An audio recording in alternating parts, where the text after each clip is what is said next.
Two of the biggest predictors of your long-term happiness are the quality of your relationships and your level of financial security. Now, when it comes to the quality of your relationships, that means all relationships, but in particular, if you have a significant other, the strength or quality of that relationship is shown and demonstrated in the data to have a very remarkable effect on your level of life satisfaction and self-reported happiness. We also know that while, and the data shows this very clearly, while money cannot buy happiness, a lack of money correlates with unhappiness. And so both relationships and money have very significant impacts on our life.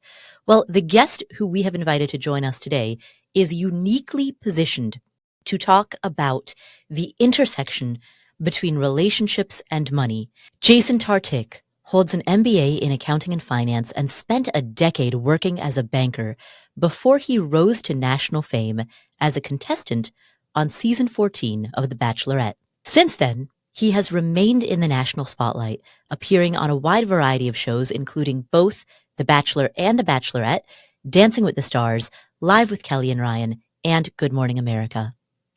He has used his position in the national spotlight to drive public attention towards the importance of financial literacy.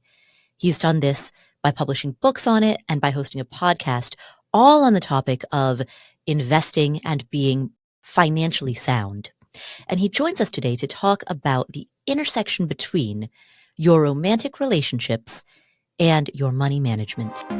Welcome to the Afford Anything podcast, the show that understands you can afford anything, but not everything. Every choice that you make carries a trade-off, and that applies not just to your money, but to your time, your focus, your energy, your attention, to any limited resource that you need to manage. So, what matters most? This podcast is here to help you answer that question. I'm your host, Paula Pant. I trained in economic reporting at Columbia, and I help you focus on what matters. Please join me today in welcoming Jason Tartick to the show. Hi, Jason. Hi, how are you? I'm great. Thank you for being here. Thank you so much for having me. I'm excited. Jason, what are the 8 questions that every couple should talk about? I worked at a bank for about 10 years in all different capacities. One of those stops was an underwriter. I had the big rubber stamp where it said approve or deny. You know, there's so many individuals that struggle with finances and there's individuals that struggle with love. So if we put these two together, we can help a lot of people. And these 8 numbers are connected to numbers I think that individuals struggle talking about, but also 8 numbers that the bank system looks at to define your risk. And we know that risk is connected, of course, to interest rate and your borrowing capacity and then your cost of capital. So that was kind of the baseline for what these numbers are. But let's talk about one of them, your debt to income ratio, right? So it's your gross monthly income, and that's divided by your monthly debt payments, right? So you want to divide those, and you want that ratio, according to bank lending system guidelines, below that 30 to 40% target market. So that's one of the examples. You know, another one, of course, is your credit score. That's about as basic as it gets. But we think about credit score, and I don't think we're taught about the impact credit score has on what we're paying for things. For example, right now, average home in America is like $350K. So if you just take a $300,000 mortgage over a 30-year period, and you look at good credit rating versus a poor credit rating, the difference in that interest rate and structure, the person with a good credit score is going to pay $100,000 less in interest, and that's only on a $300,000 mortgage, right? So those are critically important to think through and talk about. Something like a debt to income ratio, it's a factual exchange of information. Correct. Right? It speaks to the attitudes that people have about money, the values that people hold, the level of risk tolerance that they have. So how do couples really broach that? Because there's the number, all right, here's my debt to income ratio. Sure. But then there's what that number signifies. Correct. No, you absolutely nailed it. And I think if you just look at that overall ideology in relationships today in America, we've gotten very comfortable with talking about previous behaviors that bring us to where we are today. Mm-hmm. It's very common in relationships before you get married or cohabitate to talk about what were your exes like, right? Or what was your childhood like? And are your parents still together? Are they not together? What impact did they have on you, right? Those are all things that impacted our childhood, which brings us to who we are today. And we talk openly about those things.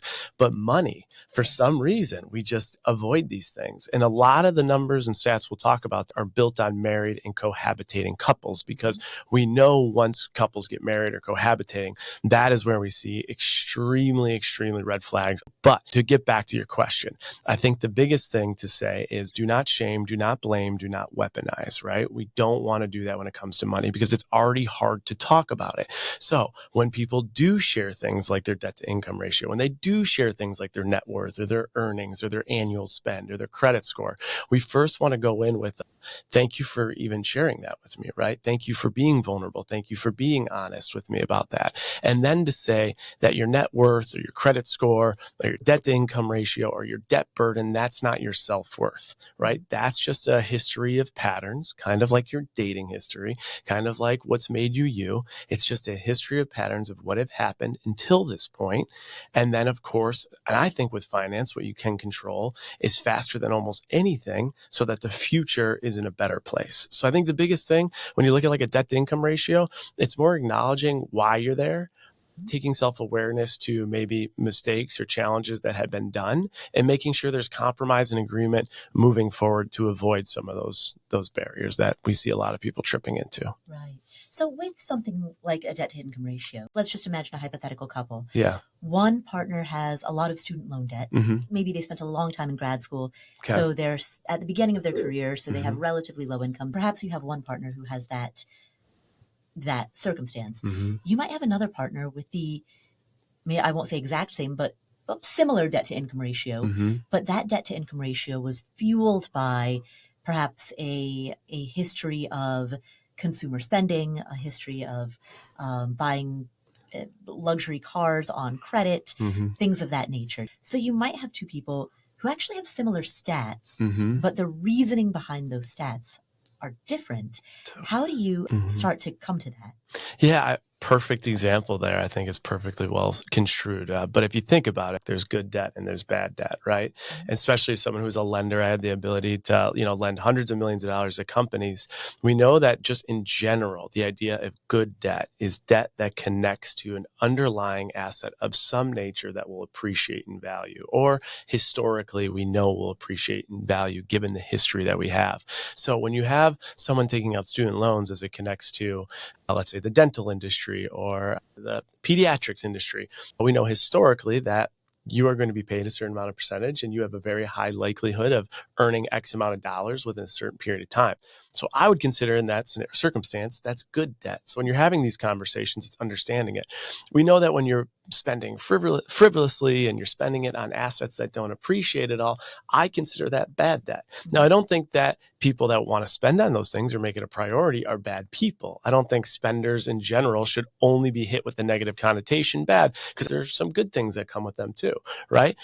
But I think the idea is understanding why the debt is where it is and what that means to you and what's the sustainability of it and where do you find compromise, right? One good question you could ask to find compromise or prioritize someone's spending or understand their money habits. And I tell people you can ask this on a first date or you can ask it today if you're married, but it's like, unless you literally went completely broke, what is one thing you overspend on? Like, you overspend on it. What is it and why do you spend on it, right?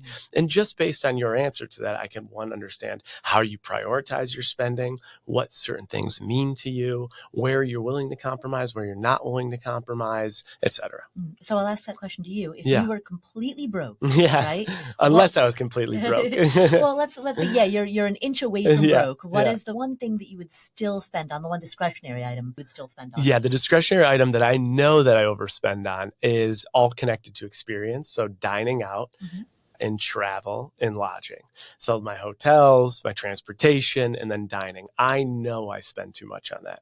But also, like, if let's analyze this, right? To me, like, I'm very social and I want to, when I'm traveling, enjoy it. I feel like I sleep better, I work better, I have a higher propensity of working out when I'm at like a nicer hotel.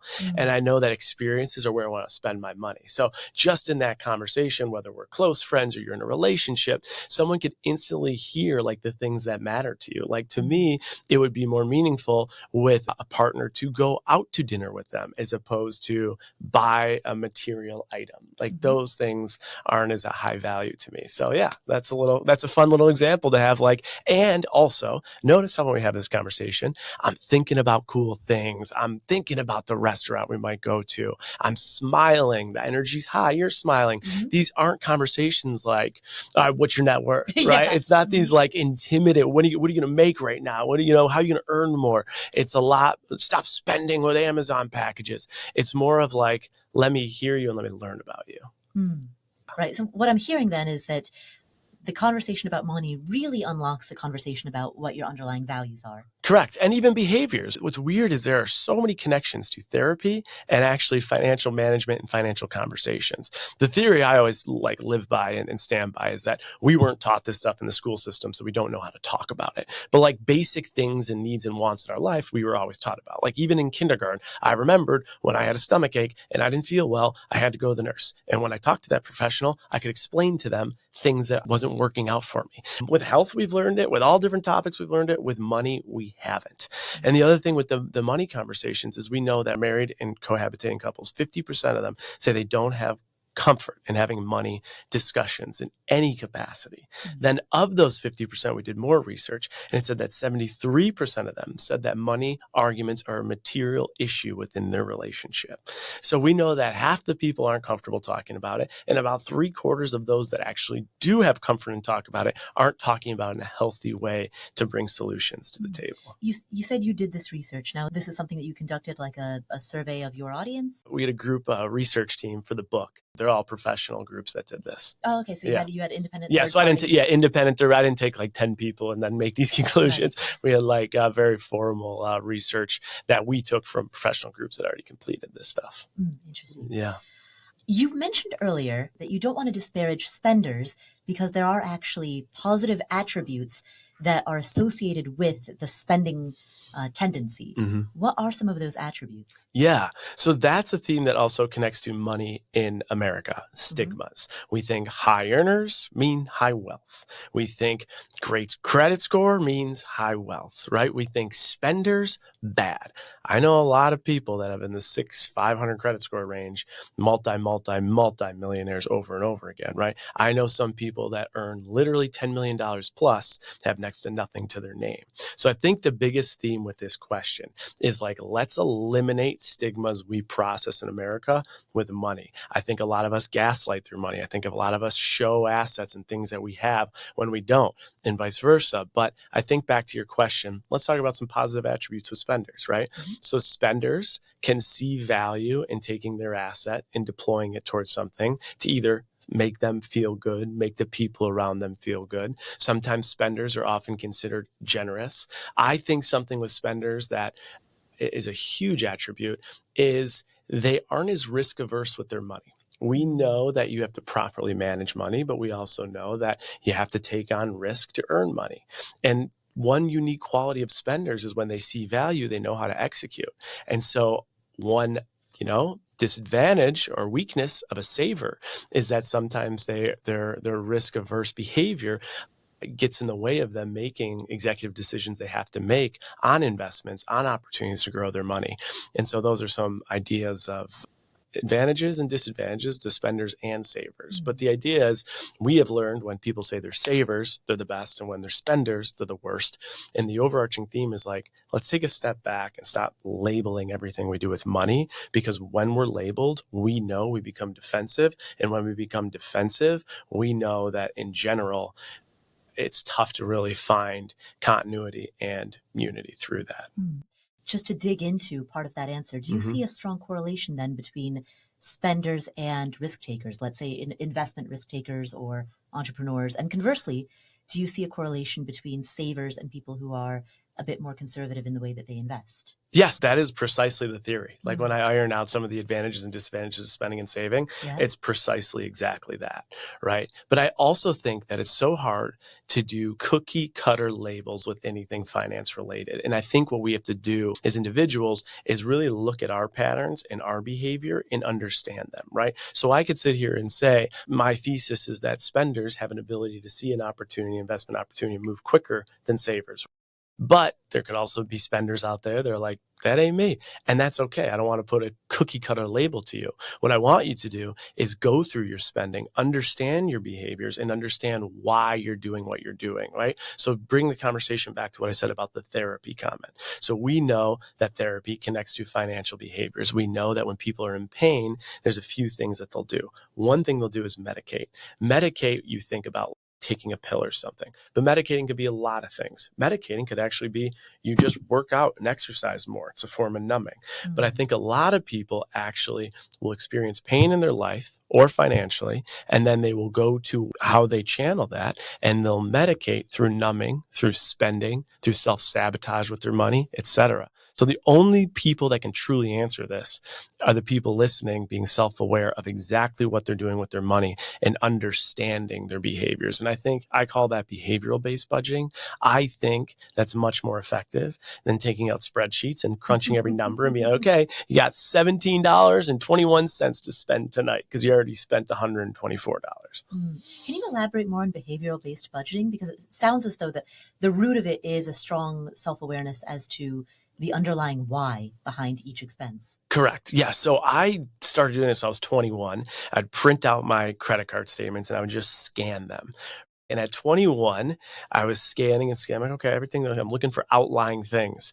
Well, then I put together, I'm like, wait a second. I am spending a lot of money at bars. And I know I don't drink as much as I'm spending there. So what is going on? So I took a step back and I started to really think through it. And I'll tell you what was going on.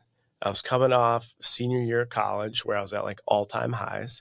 Now in this new work area in a city I don't know anyone, don't have much family, trying to figure myself out. And because of my insecurities and my lack of confidence, what I did was I would go to a bar, try to open a tab to be the cool guy, to be the people pleaser, to feel good about myself because I was lacking in other areas of my life. And when I recognized that, I knew I had work I had to put on internally. And as a result, that work I did internally impacted where I was bleeding financially. And so I think that's a baseline example, but some others might be think about where you're spending and why you're spending. Print out 2 statements of your recent credit card history and just see what you bought and why you bought it. And be honest with yourself. Why did you buy it? That nice fancy bag, was that for you? Did that make you feel good? Or was that for someone else to be impressed? Do you find that maybe you go out to dinner and you're the self-sacrificer, so you're picking up the meal for everyone because you just feel uncomfortable? Think about where the money's going and why. And through those behaviors, you can actually save yourself a lot of bleeding in the future. To your example about you buy the bag because you wanted it or did you want to impress others, one of the litmus tests that I often use and that I often tell my audience to use is if you were on a desert island, if nobody could see it, if nobody could know about this purchase, would you still make it? Ooh, I love that. Right. That's a really good one. That's a good one. Right. Yeah. So I had that conversation with Emma Chamberlain, and she said, if I were alone on a desert island, I would still want my nails done. Yeah. See? She was like, I'd still want that done, even if no one could see it. Yeah. She was like, conversely, my hair, I don't care at all. Yeah. And I was like, that's perfect. I'm the exact opposite. Yeah. If no one could see my nails, I don't care. Your nails look great, though. Oh, thank you. Thank you. No, I think that's great. And I think that question right there is another one, because people always say, when do you start having these conversations? You could have today or tomorrow, right? And another fun one I'll say is you win $1 million now, or you put any dollar amount to it. You could say 10,000, 500,000, 1,000, and you got to spend it within a certain period of time. Every penny's got to be spent where you're spending it, right? Because that kind of helps people think through where would the money go? What's meaningful to them right now? What's a priority right now? Are they going to spend it on non-for-profit? Are they going to pay off mom, dad, grandma's credit card or mortgage? What are the priorities? So your question, these questions, they're all really good to have. And it's introducing money and talk. And that's what I think we need to do more of. Right. You spoke earlier about self-sabotage. Many people self-sabotage simply through the ostrich philosophy of being completely avoidant. In particular, when you've got a couple that's trying to commingle a portion of their finances, but one person is just generally a little bit more avoidant than the other. How do you assuage that? I love to take financial issues and bring it down to analogies we're comfortable with and we know. So let's think about it. If I am getting ready for, let's say I'm getting ready for a date, but I'm cooking dinner for myself before I go out to a date, and that knife slips and I cut my finger and it's bleeding bad. I have a pain point now that I have to immediately go take care of that. I got to go to the hospital. I need stitches, right? If I wake up tomorrow and I have plans to come on your podcast and do all these other cool things, but I have a toothache that's killing me, I know I got to go get that fixed immediately. It's a pain point that creates so much issue. It impacts my behavior. I think what we need to know, and people listening, is that the financial system is set up almost so that we don't feel that pain point, almost so that we don't feel that toothache and have to take action, almost so that cut doesn't require stitches immediately, because the profitability associated with the mistakes or avoidance that individuals are making is so material that they have given us so much room to continue the slow bleeding process. And I think it takes comments like that and it takes identity like that to say, we need to jump on this stuff, because if we don't, that slow bleed out is happening by the second. Imagine a cut that's just slowly bleeding, slowly getting infected. You would eventually treat it. That's your finances. And when you're not taking advantage of it, someone else is. The larger corporation is taking massive advantage of the profitability from your slow burn. And so that's something I think that we really, really have to think about. I also think about this, because I always try to think, like, how do you motivate people to do so? How do you motivate them to not have avoidance? And I think it's examples like this. Another one would be like, think about retirement. Retirement is a 1,500 plus week vacation. We all love vacations. This is why we work, our life's work. We could do all these things when we retire. And think about what goes into planning 1 week vacation, right? I'm looking up the restaurants. Did I book my flights? When do I land? What's the hotel I'm staying at? Did I pack my outfits, my SPF? Who's watching the dog? Who's getting my mail? Who's taking the trash out? There's so many things that go into planning 1 week. Now imagine a 1,500 week vacation. I would ask anyone that's listening to this, are you doing now what you need to do for a 1,500 plus week vacation? And that is your retirement. So I think taking pain points that don't exist because the system is set up to not create them, but trying to create them through analogies we understand, helps people with avoidance start to take action. What you're describing is acute pain, right? Yes. That acute pain, we have to respond to it right away. But the financial system right now is set up to keep us in a dull background pain. Yes. Rather than a sharp acute pain. Precisely. And so what we need to do is then move from the dull background to a sharper acute pain. Yes. What are some mechanisms that allow us to really feel the sharpness of that sting? Yeah. And I think that the challenge with that question is, what motivates me to get healthier when I need to get healthier, right? What motivates me to eat healthier when I need to? What motivates you? Those are going to be totally night and day. Right. So this is where I think the consumer has to take ownership and say, hey, I hear what's being done. I hear that I need acute pain. I know that I need to do it. What is it that motivates you, right? Is it the fact that you need to prepare for your retirement and you're behind? Is it the fact that you don't have nearly what you need in an emergency saving and health savings account to take care of yourself and your loved ones? What is it going to be for each individual? Because everyone is going to motivate us differently. And I would say whoever's listening, you got to really think about, what is it that motivates you? What are the things that drive you? You know, I could tell you, when I talk to my parents about money and preparing for the next step, I know if I go to my mom and dad and say, Mom, we need to start talking about what your long-term picture looks like. Do we have your assets in the right place if you guys have to go to, long-term care, et cetera? Are we prepared? If I start talking like that, it doesn't create acute pain for them. I know what does create acute pain. Mom, Dad, I really want to have kids one day. You guys have moved 6 times. You've made your career the focus while being great parents. What do you want your legacy to be with your money? Do you want to potentially contribute to one day, hopefully, my child's school? Do you want a non-for-profit? Do you want that bench in the park? So when I talk to them about things like that, they get motivated in different ways. And I think everyone at home is going to they're going to have different things that's going to really get them going. And it's hard to pinpoint that other than saying, kind of having those conversations with one another to understand it. It goes back to the earlier conversation about values. Find the thing that you value the most and then recognize where the pain is associated with that. Exactly. It's like a priority probe, like understand what is the biggest priority to you. And then I think based on that, adjust accordingly. And I think like thinking about like, what does money actually mean to you? Like you can think to yourself right now, if I thought about like 3 words, what does money mean to me? To me, I think about legacy. I think about freedom. And then I think about leverage. So those words, like a lot of my financial behaviors are connected to, I have the freedom to work in a place that I want to work, how I want to work. So I know for me, when I'm spending or when I'm kicking things to the curb, I need to go to my priority of, that's fine, you could do that. But do you want to be back tied to the desk 8 to 5? Or do you want this freedom that you have? Well, I want this freedom. Okay, now I have to make finance a focus today. How do you define freedom?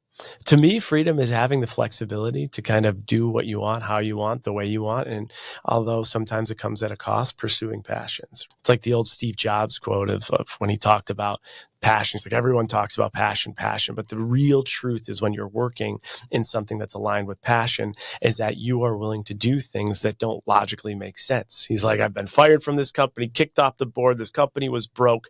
And if I wasn't passionate about it, anybody with a logical mindset would have been gone 5 times over. But when you're doing something that's passionate, you're not thinking about the logic. You're pursuing with emotion and ego and everything that you have, your whole soul. And as a result of that, I think the financial freedom gives me the ability to do that, even when and if financially it doesn't make sense. You've mentioned legacy and leverage also as 2 other words you associate with money. We'll talk about legacy last. I'm curious how you define leverage. Leverage is a big one, and it matters in, like, I would say almost all circumstances, but I'll give you one example, right? One of the places that I earn money is through content creation and brand partnerships. If I know that my rate should be held at a certain value, and I also have a pretty good pipeline, but I've been responsible with my money, that I have a good cushion in that space, I can negotiate harder. I'm not chasing the next deal. I don't have to get the next deal because I've been responsible with my money. So my money gives me leverage to negotiate in things like brand deals, right? That's just one instance. But we also know that money can provide negotiating power in almost any form of consumer purchasing or consumer decisions. And I think that that's a big tool. The more money, I think it's a leverage mechanism for a lot of things. So what's interesting is, so in that definition, well, I heard leverage almost as a synonym for power. Yeah, I think that's purchasing power. I think it depends on specifically, what the resource is being used for and how. But, for example, like let's talk about just retail investment advisement or working in like a higher net worth, like a private banking scenario, or like an ultra high net worth or a hedge fund, right? We know that in those circumstances, the more money accumulated, the more value and money and profitability you're creating for others. Therefore, as a result, the more accessibility you'll have to certain things. That's just a basic example that connects to like investment options. But yeah, I think in this world, the more money you've accumulated, it can give you leverage to do what you want. And it also gives you a lot more purchasing power. Interesting. Anyone here listening to this, have they gone against a cash offer when they're trying to buy that first time house or that second home, right? You know that you're kind of in a tough place when there's no contingencies, cash only, right? So like we know that having accumulated wealth can help with purchasing power and therefore gives yourself leverage. Right. All of 2020, it seemed like every home offer was all cash, no contingencies. All that. And I think even like when I worked at the bank, like when we were doing deals left and right, we were looking at the holistic relationship of the consumer. So even if that consumer was let's say they're the CEO and 50% owner of their company, they would get massive advantages. Like if they had their other opportunities that we could capture at the bank, even though it had nothing to do with commercial or corporate lending, right? So in those circumstances, we were pricing according to the potential value of that customer. And as a result of that, they got decreased fees, decreased interest rates, et cetera, better structures. I mean, that was a big part of the selling point to credit officers. Let's say a new customer or a new client comes into the bank. Yeah. They own a small business. They're interested in doing their first deal on an 8-unit small apartment building. They seem sort of like an up-and-comer, but they're not yet highly established. They're getting their feet wet. I'm kind of giving a profile of many of the people who are listening to this. Yeah. How easy or difficult would it be to look at a given person and think that person is just doing a deal in isolation because they're new versus that person is right at the beginning of something that could be a lifelong relationship? And what were the distinguishing factors between the two? Two big words I heard there. So one, of course, was profiling, and then one, like getting the idea and thinking about the idea. The biggest thing you learned in banking is that stories shift, context changes, but numbers just don't lie. And any idea of like profiling within the bank, you always found yourself surprised when you made assumptions of like what someone could have versus what you assume they have. I was almost always incorrect. This also ties to there's a lot of financial infidelity that happens in relationships.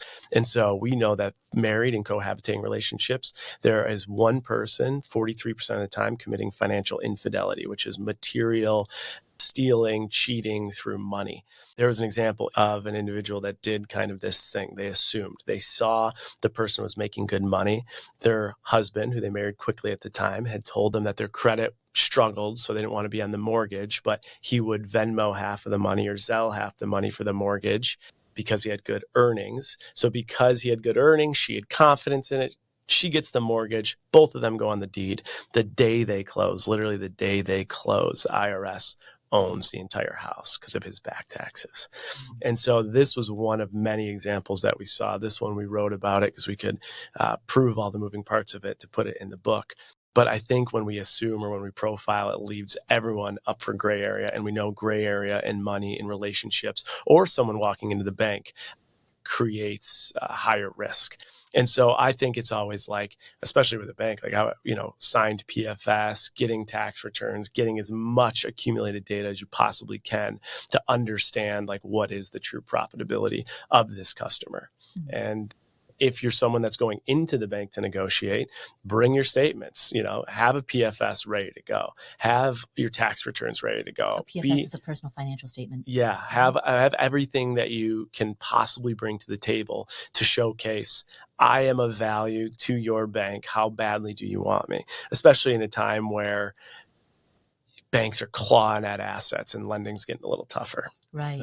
So, yeah. Lending is getting both more expensive and more difficult to qualify, right? Right. One thing I often tell the audience or remind the audience is there's a distinction between capital being more expensive to access versus capital being more difficult to access. Yes. Right? One is qualification and the other is cost. Yes. In this case, both. Right. Yeah. All the above. Yeah. Which makes for like especially small businesses looking to grow. Like you need capital to grow. So it makes it even more challenging. Right. Yeah. Now, I remember that story of the woman who took out the mortgage in her own name. Yeah. But she put her husband's name on the deed. Yep. And boom, that then made it his asset, which the IRS could then repo. They divorced because he had lied to her about his finances, right? That's extreme financial infidelity. And she and her new husband now have to pay $100,000 to the IRS to cover his back taxes. Unbelievable. And that's the crazy thing about money is like, if the contracts are done the way that you think they're being done versus the way they must be done, it doesn't matter. I don't know if anyone here had seen the Netflix show, The Tinder Swindler, but it was an international trending story and show in all countries. And so in this, if you haven't seen it, essentially it's a Netflix documentary of an individual who's a fraudster who manipulates his predators, his victims, to take out credit card debt and then give him the credit card to pay for certain things. It sounds crazy. Anybody would be like, what? But if you watch the show, you'll see how incredible his tactics were. And we interviewed one of the girls who got over $200,000, I believe, of credit card debt in 50 some days approved. And even this circumstance where internationally, this gentleman is known as a fraudster, as a most wanted individual in some areas, and still to this day, she can't live in her country because she had to clean bankruptcy. And every single one of those banks and creditors are still coming after her. So there is no leeway in this game of financial infidelity. There is no, we feel bad for you. The law of the land are the numbers and the words. And unfortunately, we know a lot of people lie and manipulate through those things. So we have to be that much more cautious and that much more diligent. Right. The law of the land are the numbers and the words, and spoken promises don't account for anything. Don't account for anything. That's why Right. interpersonal loans are the number one defaulting loan in the country right now. Right. Loans that are made to friends and that are made in relationships are the number one most likelihood to default. Right? Because those are done on handshake agreements, and handshake agreements in 2024 unfortunately don't exist. Right. Or shouldn't. Exactly. And so that brings us back to the topic of couples, because couples often have a lot of handshake agreements between one another when it comes to everything from how they split the rent or mortgage to whose name goes onto what asset to, and I know you with your ex-girlfriend, there was an issue about the dog. Yeah. Right? Yeah. What's crazy about this whole thing with the dog. So we rescued 2 dogs from a non-for-profit that does a really good work in getting dogs that are in these kill shelters abroad and into the States. And then we were able to rescue them. Now, one of the issues I've learned through this breakup is that there are attorneys in this country making their entire careers off dog custody battles. Aww. You would never think that. It's crazy, but it's a real thing. And I think the takeaway for me is that you have to think about what assets are meaningful to you in the place you reside, and ask yourself, do you have a solution in place if things don't work out? A written, yeah, I was going to say, and do you have a solution, and is that binded by the law? And so I say that because you never think of these unbelievable fur babies that give you so much love as an asset, but according to the state law, they are an asset. From dogs to anything that is material to you, do you have a binding plan that is contractually executed? And if you don't, it's something to think about. I also think that these conversations, and just a little update, we've been able to work through everything. So there's no quarrels or qualms with the dogs or anything. I want to make sure I'm not leaving people wondering or assuming. So everything is good. But we also know that it's hard to have those conversations. It's hard to be like, okay, I bought this $6,000 TV. If things don't work out, who gets it? That's challenging. But I also think having the conversation shows you your cards, hopefully allows to some form of compromise. And if it's done in a healthy way, I actually think it unifies the relationship, because as opposed to wondering what if or the gray area of the unknown, you now have certainty. And when we leave things up to certainty, we know that the cost of it is material, especially if it leads to divorce. Right. And so how do you approach that then? Is if you have a partner whose position is, we trust each other, why does it have to be in writing? Yeah. I mean, that's a tough one, right? I think it's a tough one, but I also think we know statistics historically. And I think when we know statistics about anything as individuals and humans, we adjust things, right? Like when we know that, and this is no shade to anybody that's a cigarette smoker, but we now have more information than we did 30 years ago about the impact of smoking cigarettes habitually, and it's not good. And what's happened, right? We consume less cigarettes, right? There's so many examples of that as humans that we consume less of or make adjustments, and as a result of that, we're living longer, etc. But for some reason, we know divorce rates at 50%, and we can see the history, but we all still kind of run from it. And there's also this thing right now called the gray divorce. And people that are over 50 right now are getting divorced at a 2x multiplier from 1990. People over 65 are getting divorced at a 3x multiplier from 1990. So it's happening often. And the other thing I'll say is the laws are in place already, right? Like everyone listening, if you're married, you have a prenup. The prenup is just whatever your state laws are. And I know the Tennessee laws are different than New York and different than California and Florida, et cetera. So the idea is like, why not customize this stuff for the benefit of both, not one, both individuals where they have assets and just things at stake. Like even whoever's providing for the family, if someone is staying home, think about the career that they're putting on hold. Think about the income potential they're putting on hold. Like those are things that they should be protected by. And so I think they're tough conversations, but we know historically they need to happen.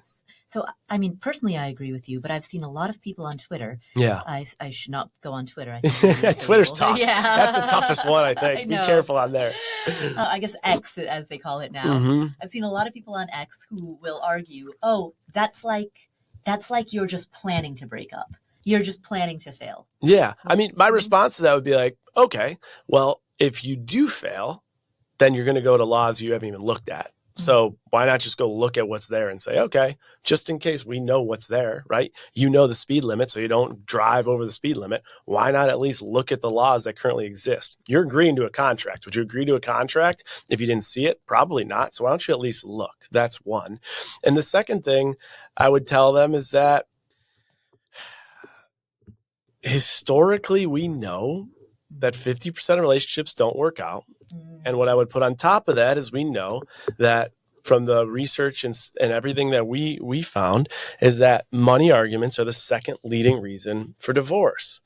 And so if you are talking about this stuff, you're not actually setting yourself up for failure. You're not manifesting negative connotation. You're actually doing the opposite. You're looking at the fact that people that don't talk about money in married and cohabitating relationships are severely impacted by divorce rate, are impacted by money arguments. And another stat I didn't even put out there is those 73% that said that money arguments create material tension in the relationship, over half of them said it impacts their intimacy.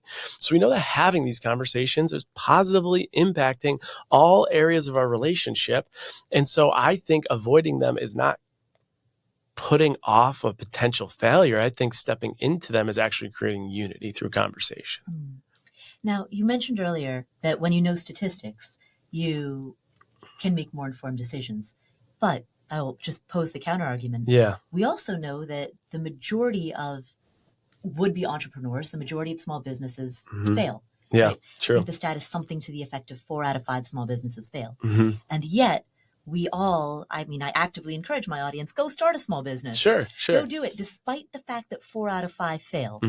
Right? So there does have to be a certain level of looking at the stats, we'll use in the context of starting a small business, and saying, you know what, I know that's what the stats say, but I'm going to be the 1 out of 5 that succeeds. Yeah, I think my counter to that would be the equivalent of not starting a business because failure rate is high is apples to apples compared to not getting married because divorce rate is high. I'm not saying don't get married. I'm saying if you get married, have contracts in place to protect you and your significant other. Similarly, all 5 people that you encourage to start their small business, I too would say absolutely start that business, give it a shot. But what I would tell them is if we know 4 of 5 fail, contractually make sure you're in a good position with an operating agreement and insurances and protecting yourself before you decide to go in with a partner, before you decide to start the business. So you're creating a protection mechanism should those statistics that we know become a reality. That's a very good answer. Yeah. Excellent. Excellent. Let's talk about cohabitating couples. Okay. Because oftentimes cohabitating couples, because they're not married, don't have formal agreements in place. I heard you on the Girls Gotta Eat podcast, and one of the 2 hosts described an incident in which her boyfriend cheated on her. They lived together, but only her name was on the lease. His wasn't.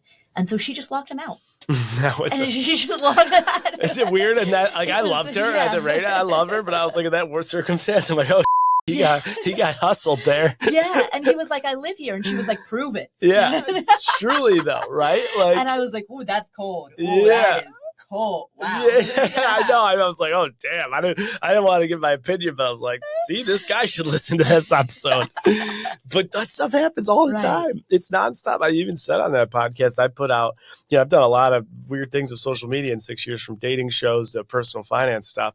And the number one most replied to still to this day is when I said, shoot me a message or email me a story of you or someone you know that has experienced some type of financial fraud or some type of financial material hardship with their significant other. That was the most amount of volume that we got from feedback and insight and storytelling. And I think everyone has a story similar to that one. And I think, unfortunately, with finances or most things in life, we only learn through other people's mistakes. And I just think if you're putting yourself in any position where you are living with someone else, and especially someone else who is a loved one, all of these T's and these I's have to be crossed. And I think if we can look at them as crossing them, not as a means of like preventative hardship, but more as a means of like, hey, it almost forces my hand to have healthy conversation that we know is hard to have. And we know that 50% of married or cohabitating people aren't having. You talk about conversation, but again, this can't simply be spoken word because spoken word is unenforceable. It has to be in writing. Correct. Exactly. But I think it has to, you can't have the conversation. You can't put things in writing until you have the conversation, right? Mm-hmm. So my takeaway, or my biggest piece of advice, is start with the conversation, and then make sure, the most valuable thing you own is your signature. And also if you don't have the affordability to do so, there are non-for-profits out there where you can get an attorney to legally review anything for you. Or you can use the affordable resources. And I'm not sponsored by them, but I'll tell you, LegalZoom is a great affordable option. There's just no reason today why you should put yourself in a position with a contract without having a professional oversee it if you don't feel like you're in a position to do that. Right. Period. End of story. Yeah. Nolo. I'm not sponsored by them, but Nolo, NOLO. Yeah. Is also that's another great one. Yeah, it's another good one. We deserve 2 sponsorships. I know, right? We should call on them. Yeah, exactly. You want to sponsor our show. And we can negotiate with them because we have leverage, because we've saved their money. Exactly. So we have a price tag. Nice tie back. You mentioned some of the most frequent stories that you get. The biggest responses that you get are stories of financial fraud, people being scammed, people being betrayed. Yes. So much of fraud, the foundation of it is trust. You trust might be a loved one, it might be somebody in a business context. Our whole society operates on trust. And when that trust is betrayed, that's when fraud and scams emerge. True. Can you share some other stories you've heard? I could share one I just got the other day, actually. Yeah.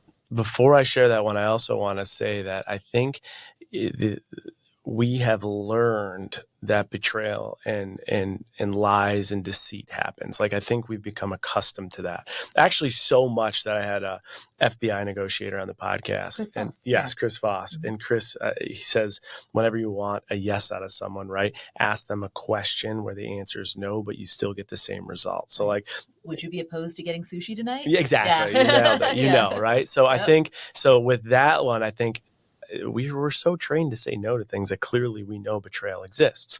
But I also think when you think about like someone who's being cheated on, or if you think that your relationship is in disarray, you think there might be cheating or there's an affair, like, I don't know about you, but like, I know a bunch of people that I could call and talk to and vet, and they'll understand it.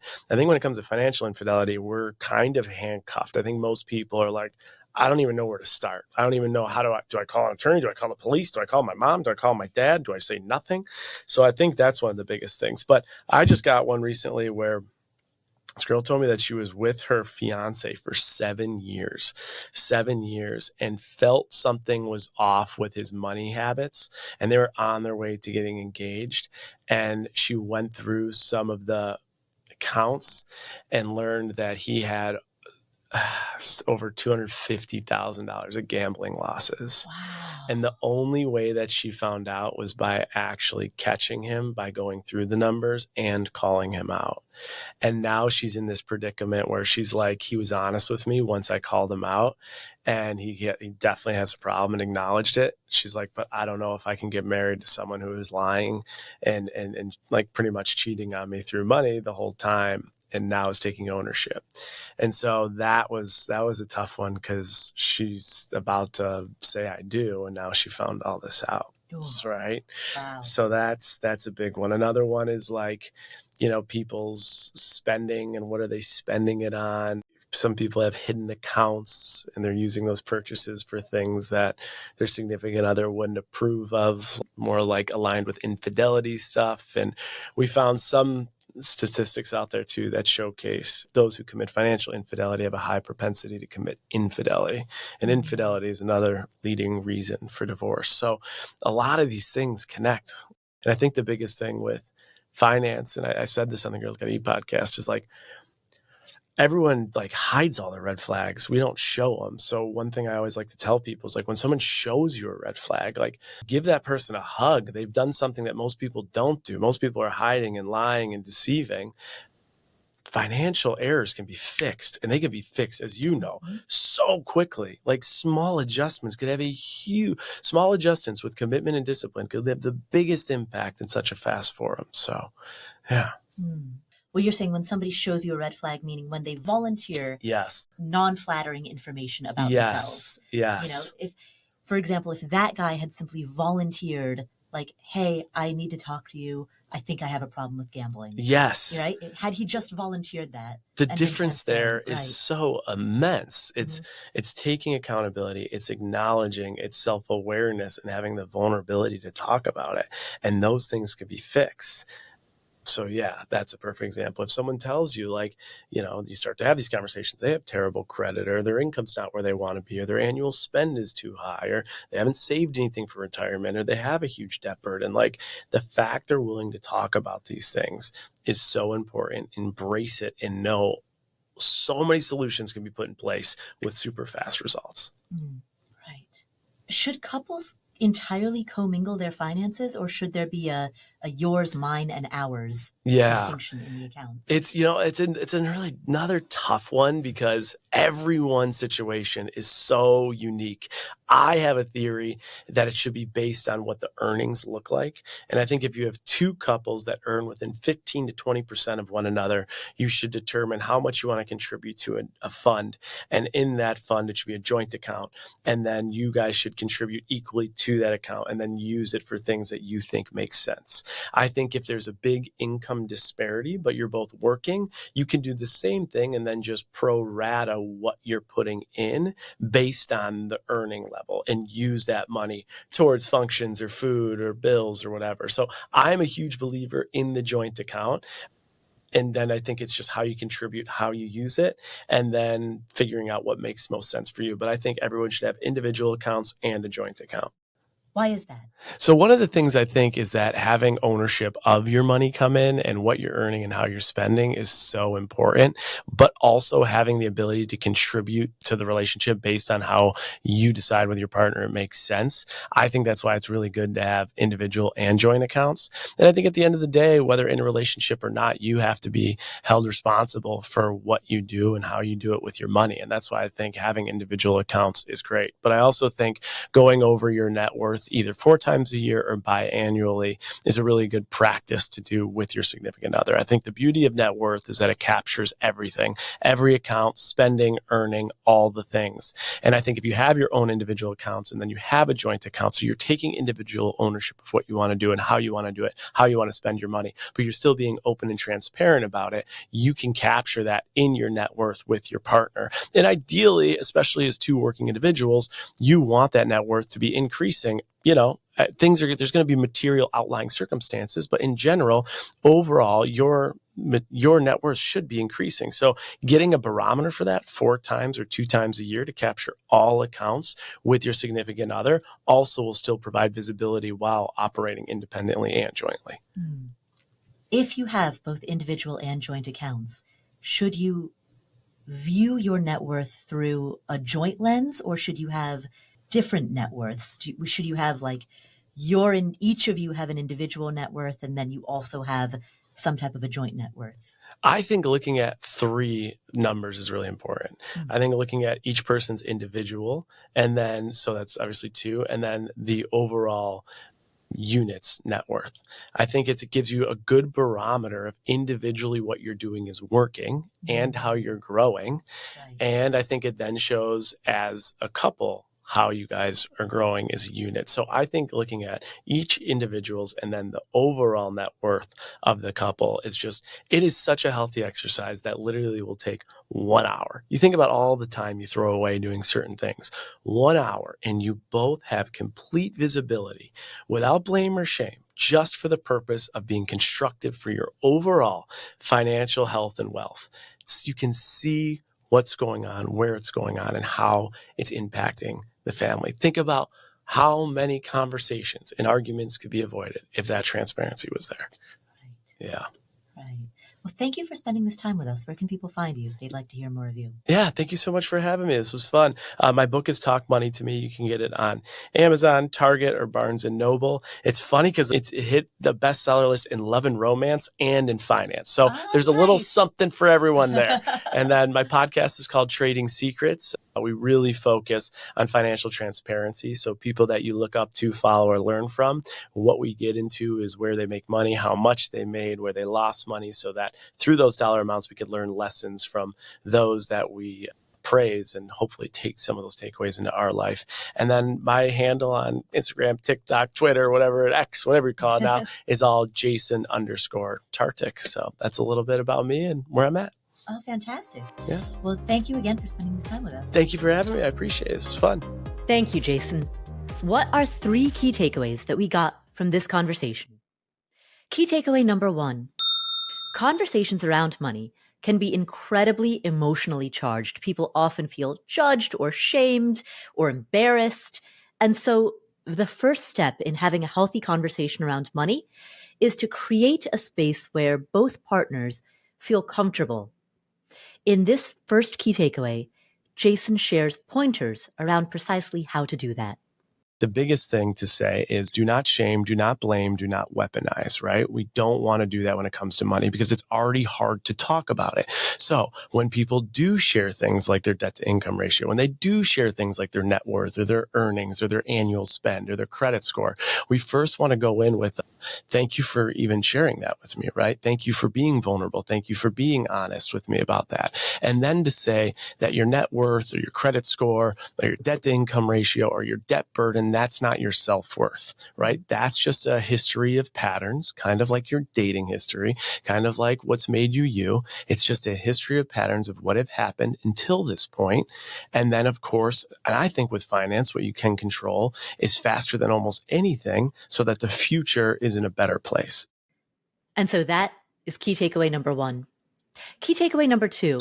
Understanding your patterns and understanding the why, the motivation behind some of your past financial behaviors can shed insight into your spending habits, because sometimes spending is a form of self-medication. Sometimes spending is not that you want that item itself. It's that you want the feeling that that item gives you.